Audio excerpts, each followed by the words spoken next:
Hello and welcome back to Phoenixdreams. Today I'm going to go slightly off topic. I'm not going to discuss the normal things that I talk about purpose and values and character and personality. It's going to be a bit different today. And this thought came to me when I was talking to you about personality in the last video and the various elements that make up a person's personality. And I spoke about the various senses that humans possess, the sensory organs that we have.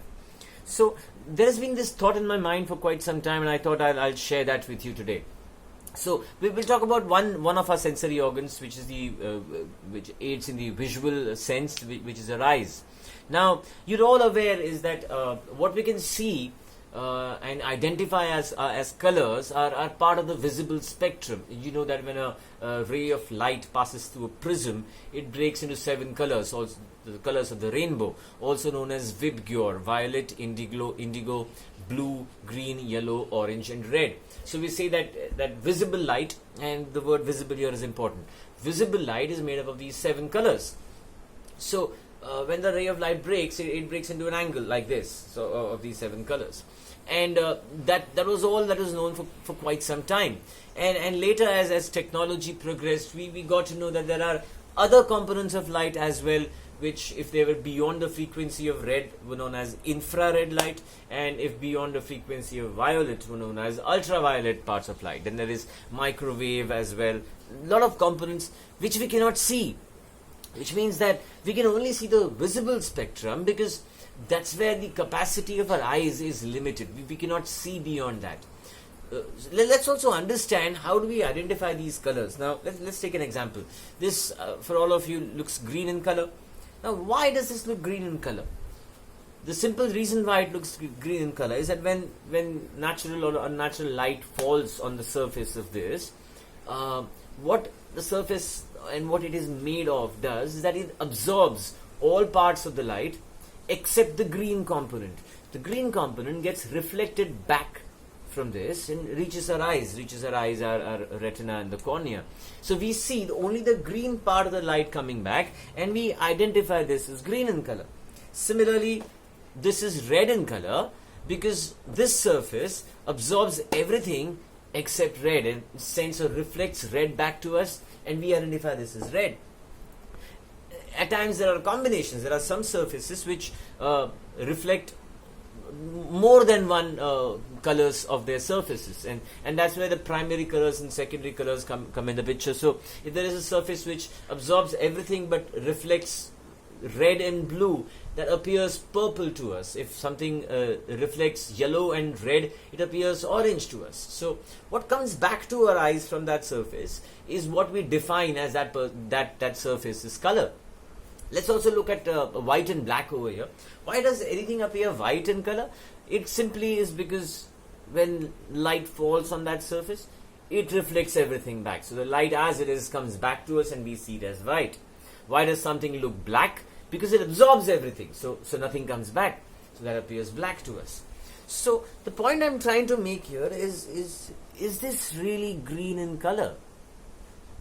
This is green in color because we think or we perceive this as green in color, because the only part of it that reflects back to us and can be identified with our eyes or by our eyes is the green color, which means there is a possibility that this, apart from the green part of the light, it also might be reflecting other colors which our eyes do not have the capacity of identifying.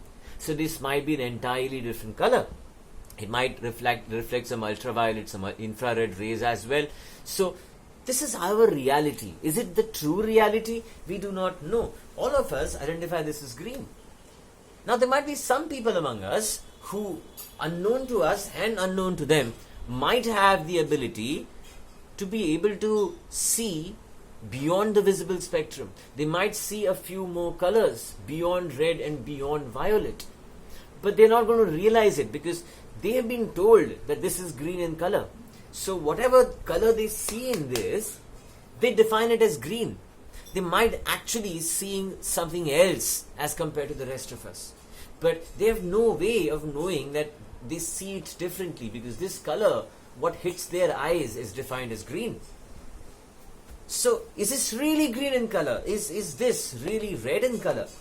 No, it might not be. This is green in color as per us, as per our perceptions. We perceive these things to be green. That is not reality. Our realities are always our perceived realities, because there is a lot unknown to us because of the limited scope of our sensory organs. The same goes with our auditory sense as well. Now, quite a few of you might know that we are able to hear between a range of 20 hertz to 20,000 hertz. That's the frequency we can hear. Anything below 20 hertz and anything above 20,000 hertz, we cannot hear. There are two prime examples for this. A dog whistle. You must have heard of a dog whistle. A dog whistle is something that it looks like a normal whistle.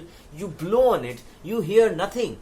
But it's said, and I don't know how really successful it is, but it is said to attract dogs.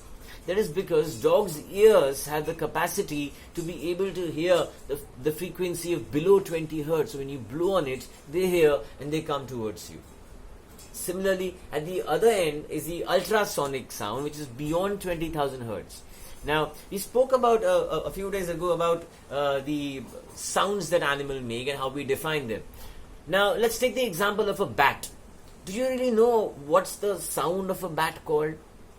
Not many people do. Some people do say that bats scream, but there is a different reason for that. The point is, we cannot hear what a bat says. You will never hear a bat making a call. Does it mean it's dumb? No, it's not. In fact, it's got a very, very important use for the sound it makes, which we cannot hear, because the sound that a bat emits is more than 20,000 hertz. So when it does produce a sound, our ears cannot identify it. But it's very important for the bat because they use these ultrasonic sounds to hunt for food. What they do is that they make those sounds, they go outwards from them, hit a possible prey and bounce back. And based on that, they're able to ascertain the distance of the prey from them.